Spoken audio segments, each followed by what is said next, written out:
இன்னைக்கு நம்ம கிச்சனில் விநாயக சதுர்த்தி ஸ்பெஷலாக கொழுக்கட்டை பண்ண போகிறோம். 4 விதமான கொழுக்கட்டை பண்ண போகிறோம்.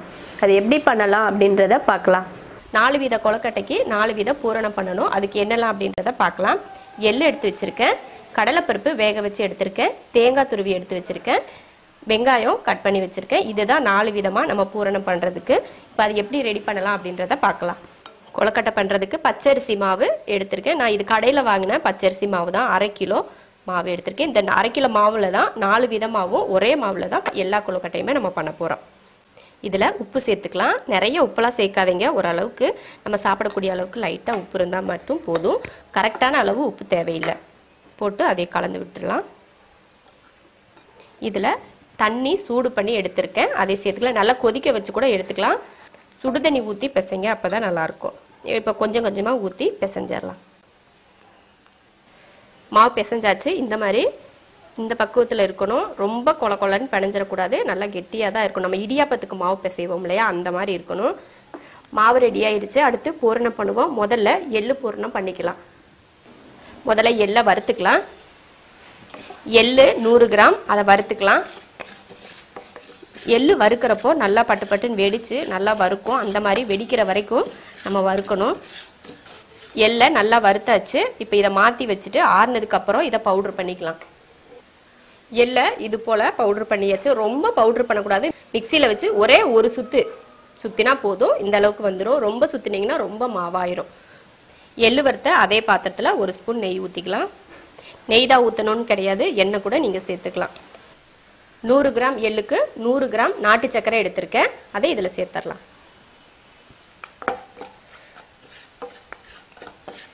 வெல்லமாக இருந்தால் கரையிறதுக்கு நம்ம தண்ணியில் கரைச்சி ஊற்றிக்கலாம். இது நாட்டு சர்க்கரை அப்படின்றதுனால நம்ம தண்ணியிலலாம் கரைக்க தேவையில்லை. இப்படியே காய்ச்சினாலே நல்லா கரைஞ்சிரும். உங்களுக்கு பார்த்தாலே தெரியும், நல்லா கரைஞ்சிருச்சு. இதில் பவுட்ரு பண்ண எல்லாம் சேர்த்துடலாம்.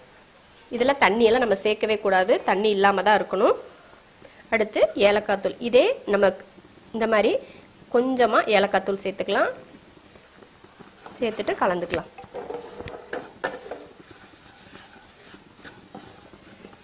அவ்வளோதான். இப்போ இதை வேறு பாத்திரத்துக்கு மாற்றிக்கலாம். 4 கொழுக்கட்டை செய்கிறதுனால எல்லா பூரணமே நான் கொஞ்சம் கொஞ்சமாக தான் செய்கிறேன். அடுத்து தேங்காய் பூரணம் பண்ணுறதுக்கு கொஞ்சம் நெய் ஊற்றிக்கலாம். அதே பாத்திரத்துலேயே தான் நான் பண்ணுறேன். சும்மா ஒவ்வொன்றுக்கும் ஒவ்வொரு பாத்திரம் எடுத்தால் அழுக்கு அதிகமாக வீட்டில் பாத்திரம் செய்கிறோம் அப்படின்றதுக்காக ஒரே பாத்திரத்துலேயே நான் எல்லா பூரணமும் செய்ய போகிறேன். இப்போ நெய் ஊற்றுனதுமே நாட்டு சர்க்கரை சேர்த்துக்கலாம். இதில் 1 கப் தேங்காய்க்கு 1 கப் நாட்டு சர்க்கரை சேர்த்துருக்கேன்.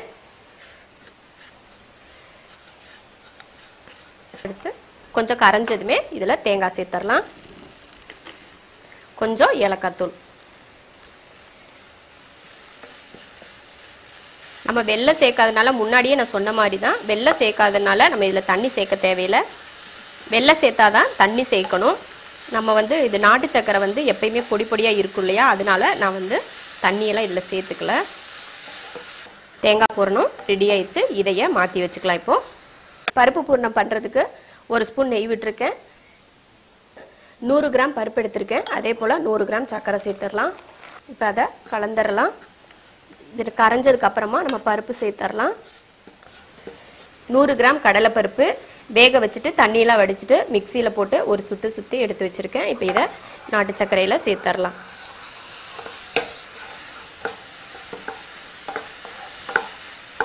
ரொம்ப பவுட்ரு பண்ணாமல் இந்த 1-2 இருந்தால் நல்லாயிருக்கும் நம்ம சாப்பிட்றப்போ, கொழுக்கட்டை சாப்பிட்றப்போ. இதில் கொஞ்சம் ஏலக்காய் தூள். அவ்வளோதான். இப்போ மாற்றி வச்சிடலாம்.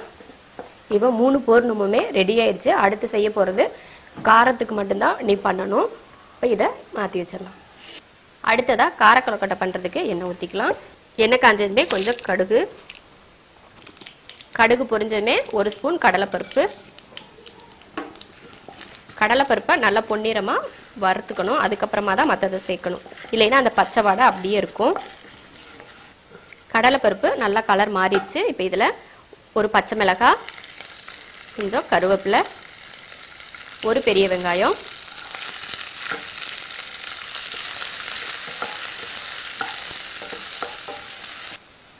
வெங்காயம் வதங்குறப்போ கொஞ்சமாக உப்பு சேர்த்துக்கோங்க. அப்போ உப்பு பிடிச்சி நல்லாயிருக்கும் இந்த வெங்காயம் சாப்பிட்றப்போ. அவ்வளோதான், வெங்காயம் வதங்கிருச்சு. இதில் தேங்காய் சேர்த்துக்கலாம். தேங்காயை நான் வந்து இது போல் பொடியாக கட் பண்ணி போட்டிருக்கேன். துருவி போடுறத விட இது போல் கட் பண்ணி போட்டால் நம்ம மாவோட சேர்ந்து சாப்பிட்றப்போ இதை கடிக்கிறப்போ டேஸ்ட் வந்து சூப்பராக இருக்கும். அதுக்காக தான். இப்போ இதை இதில் சேர்த்துட்டு அடுப்பை ஆஃப் பண்ணிக்கலாம். ஆஃப் பண்ணிவிட்டு இதை ஒரு கிளறிக்கலாம். அவ்வளோதான், அடுப்பை ஆஃப் பண்ணிட்டேன். இப்போது இதை மாவில் போட்டு பிசைஞ்சிக்கலாம். கொழுக்கட்டைக்கு பிணைஞ்ச மாவுலையே அதில் கொஞ்சம் எடுத்து கார கொழுக்கட்டைக்கு தனியாக வச்சுக்கலாம்.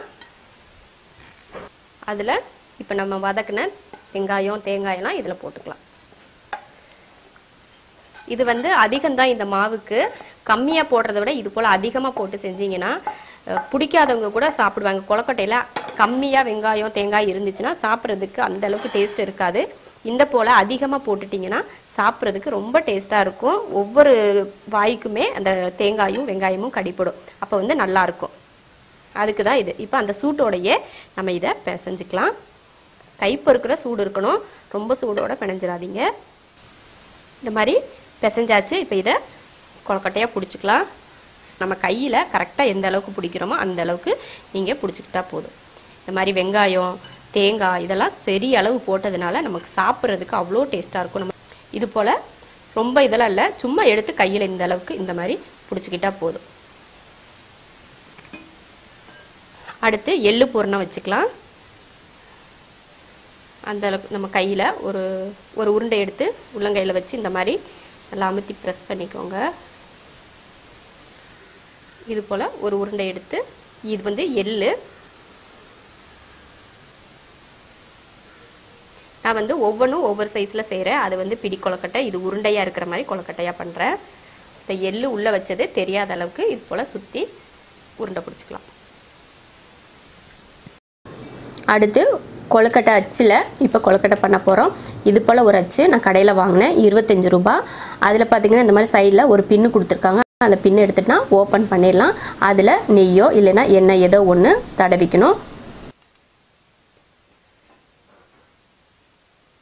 தடவிட்டு அந்த பின்னை மறுபடியும் மாட்டிட்டோம்னா அந்த மோல்டு வந்து ரெடி ஆயிரும். அந்த அச்சில் இப்போ ஒரு உருண்டை பிடிச்சி மாவை உள்ளே வச்சுக்கலாம். வச்சுட்டு நல்லா அமுத்தி விடணும். சுற்றி அந்த அச்சு ஃபுல்லுமே நல்லா அச்சு விழுகிற அளவுக்கு நல்லா அமுத்தி விட்டுக்கணும். அப்போ தான் அந்த கொழுக்கட்டை வந்து கரெக்டாக வரும். அதனால நல்லா நிறைய மாவு வச்சு அழுத்தி விடுங்க. இதில் கொஞ்சம் நம்ம தேங்காய் பூரணத்தை எடுத்து உள்ளே வச்சுக்கலாம். உள்ளே வச்சுட்டு அடுத்து மேலே கொஞ்சம் மாவு எடுத்து வச்சுக்கணும். அப்போ தான் அந்த பூர்ணம் வந்து வெளியில் வராமல் இருக்கும் இல்லையா, அதுக்காக தான் இந்த மாவு மேலே வச்சு நம்ம நல்லா தடவி நல்லா அமுத்தி விட்டுக்கோங்க. அப்போ தான் நல்லா கொழுக்கட்டை வெளியில் வராமல் இருக்கும்.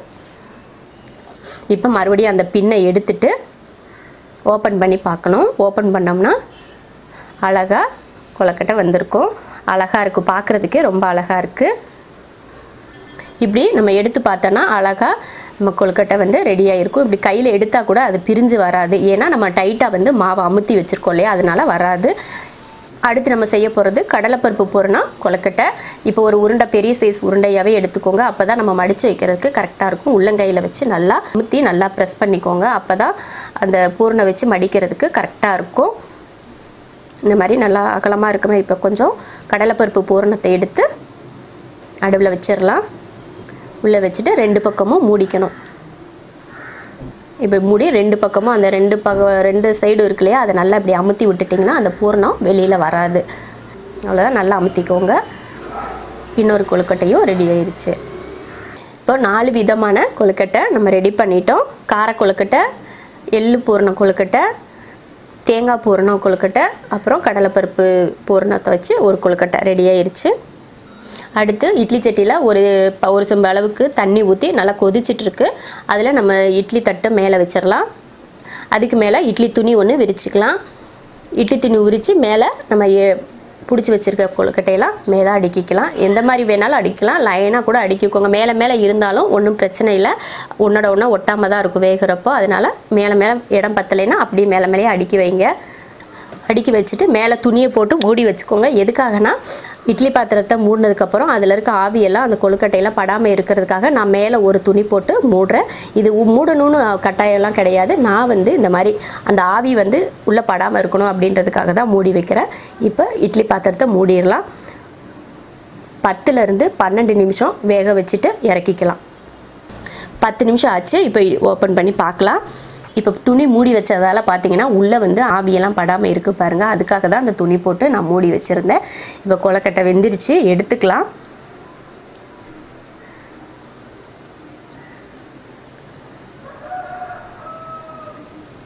நாலு விதமான கொழுக்கட்டை ரெடி ஆயிருச்சு.